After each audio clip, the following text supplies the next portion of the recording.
cinéma est un art jeune, il a un peu plus de 100 ans, comme vous le savez.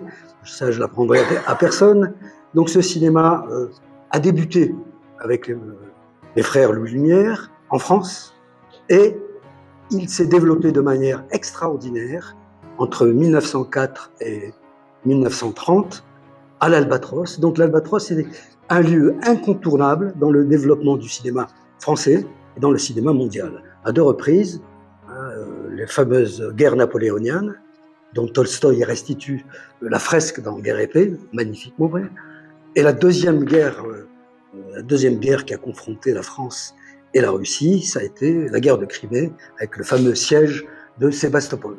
Donc il y a dans la culture russe quelque chose qui prédispose à la culture française, ne serait-ce que l'adoption par l'aristocratie russe de la langue française. Ce qui fait que lorsque les immigrés russes sont arrivés après la révolution de 1917, qu'ils sont d'abord passés par Constantinople, par la Turquie, où ils n'ont pas trouvé de lieu adéquat pour développer leur art et leur cinéma.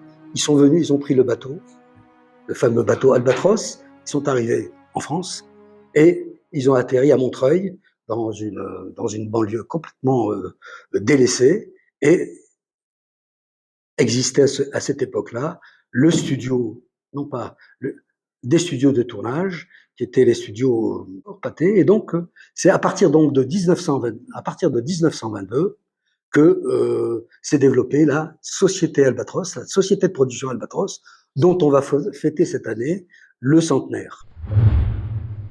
Le cinéma existant était un peu mis à mal parce qu'il représentait le temps d'avant. Donc Ermoliev, qui était un grand producteur déjà de l'époque, a pris son équipe et d'abord est allé se rapprocher de la mer Noire, est allé en Crimée, à Yalta, pour essayer de tourner. Il a eu des problèmes de pellicule, des problèmes d'électricité. Et lorsque, le 15 février 1920, Lénine prend la décision de nationaliser l'industrie cinématographique, c'est le phénomène qui a incité Ermoliev à prendre son équipe et à quitter la Russie, et rejoindre via Constantinople, comme le disait Georges, rejoindre via Constantinople la France. Il est allé voir Pathé, puisqu'en fait il travaillait avec Pathé en Russie, donc il est allé assez rapidement aller voir Pathé. Pathé lui a proposé les studios de Montreuil qu'il avait créés. Donc lui, Pathé avait en 1904 avait fait l'acquisition de ses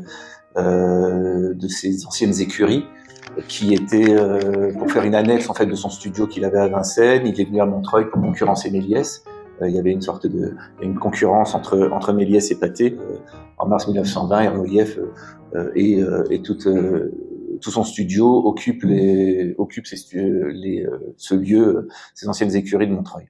Donc, lorsqu'ils sont arrivés, on le disait, la Russie, et le film de Jérôme Diabormerger le présentait bien. En fait, les Russes, c'était à la mode. En fait, les Russes étaient à la mode. Il y avait une certaine, il y avait un idéal oriental, mystérieux, une âme russe. On fantasmait un peu la Russie. Donc, les Russes ont commencé à faire des films là où on les attendait, c'est-à-dire beaucoup de couleurs, enfin de couleurs en noir et blanc, enfin en tout cas beaucoup des vêtements orientaux.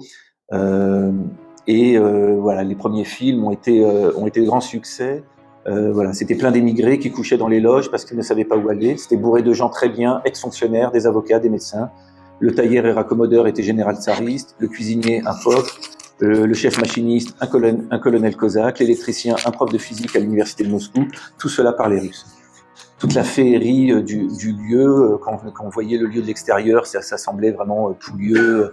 Et c'est quand on rentrait à l'intérieur qu'on voyait toute la féerie, tout le travail, tous les décors. Et donc en 1922, Ermoliev part en Allemagne et Kamanka, au début avec Noé Bloch, et puis après derrière, il reprend la direction artistique et il crée en fin 1922 l'Albatros. Depuis, on est une société de production, on produit des films. Donc on a produit, le premier c'était Mumu, on a produit Adama, un dessin animé extraordinaire qui a été nommé au César du film d'animation. On a participé à la production de Jérôme Bosch, du mystère Jérôme Bosch, avec le partenariat avec le musée du Prado. Voilà, donc on a accompagné un certain nombre de compagnies de théâtre. Et donc, nous, on parle de village d'artistes. On a un projet de mettre en place un village d'artistes pour mettre à disposition des artistes tous les moyens de création et de rencontre. Donc, il y a des espaces de formation avec, en particulier et principalement avec l'école, des espaces de création, de répétition, des espaces de diffusion, des espaces de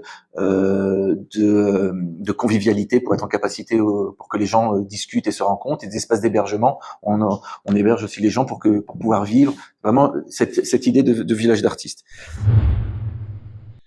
Donc je suis cinéaste, j'ai fait des longs métrages et particulièrement des longs métrages à partir des années 80 avec énormément d'effets spéciaux.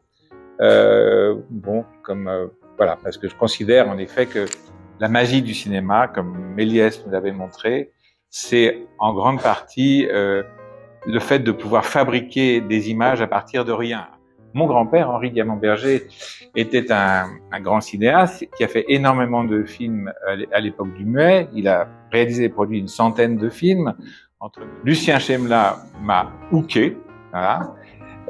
Il m'a dit « venez voir » et il m'a emmené dans la verrière. Et il m'a dit « voilà, c'est la dernière verrière debout de l'histoire du cinéma muet » et il a commencé à me raconter l'histoire de l'Albatros et j'ai été fasciné. C'est-à-dire que quand on est cinéaste et qu'on se retrouve dans un lieu comme ça, et donc après j'ai fait des recherches et je me suis aperçu qu'en fait le fond Albatros, c'est-à-dire pratiquement l'intégralité des films tournés dans les années 20 à Montreuil, était le fond de la Cinémathèque. Alexandre Kamenka avait offert, enfin disons qu'il y avait eu un deal économique mais très très avantageux pour la Cinémathèque, avait offert grâce à Franju et à Langlois le fonds Albatros. Et c'est le fonds Albatros qui a permis à la Cinémathèque d'exister.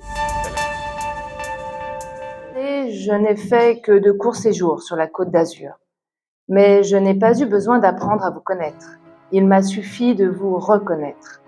Car j'apprécie depuis longtemps votre littérature et j'ai beaucoup lu sur la France. J'avais donc une idée et il s'est trouvé qu'elle était exacte. Si j'aime Paris, comment pouvez-vous me poser une question pareille? Tenez, je ne connais rien de comparable à la vue qui s'offre du Trocadéro sur la Seine. Et les quais, et leurs ponts, et la silhouette de Notre-Dame, et les Tuileries, et très bien, et où je vais de temps en temps retrouver mes coins favoris. Il nous faut un film mis en scène par vous. Madame Lysenko n'a pas dit non. C'est tout ce qu'il y a de plus secret. C'est pourquoi nous sommes heureux d'être les premiers à l'annoncer et à souhaiter à Madame Lysenko bonne chance dans cette nouvelle voie.